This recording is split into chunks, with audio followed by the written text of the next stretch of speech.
It is terrifying for the families who've been torn apart. In all, 680 people were arrested and more than 300 of them have since been released. This massive organized raid comes at a time of heightened rhetoric around immigration. ICE agents conducting the largest raid in Mississippi history Wednesday morning, pulling workers off the job in 6 different cities, many from chicken processing plants. I don't know what I'm going to eat.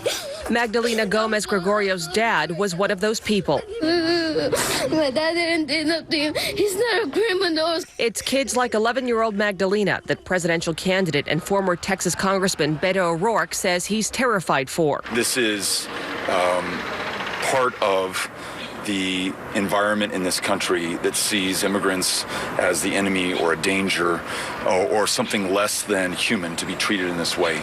So we've got to change these practices. Neighbors are opening up their doors to help. We're going to have bedding available for them, and we're going to get food for them just to get them through the night. And if they need transport to school in the morning, we can arrange that as well.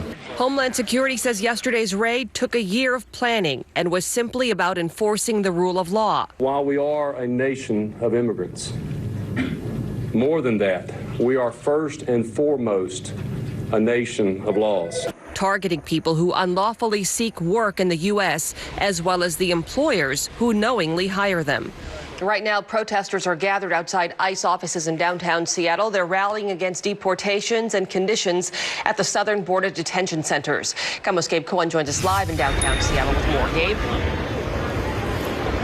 And Mary, hundreds of people have made their way downtown to this protest. They are demanding protections and freedoms for those undocumented immigrants. And we have just learned in the last few minutes that some of these protesters have now made their way upstairs. They are now blocking the entrance to the ICE offices here in downtown Seattle, right around 11 of those protesters. And now there is concern from some of the organizers wondering if they could now face federal charges. But again, this is a rally that has been planned to end detention and deportation practices. That is what they are calling for at the border and across the country.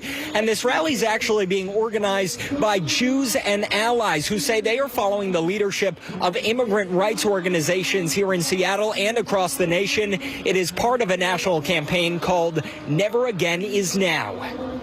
We are aware that what's happening at the border and in the immigration system throughout the country is nothing short of a mass atrocity. As Jews growing up, we were always taught to never again let anything like the Holocaust happen, both to Jews or to any people. And so what we're saying now is that this moment is never again. And you can hear some of the singing and chanting that is happening here on this downtown Seattle street. The organizer who we spoke with a little bit earlier said it was very possible that some of the protesters here were going to be arrested.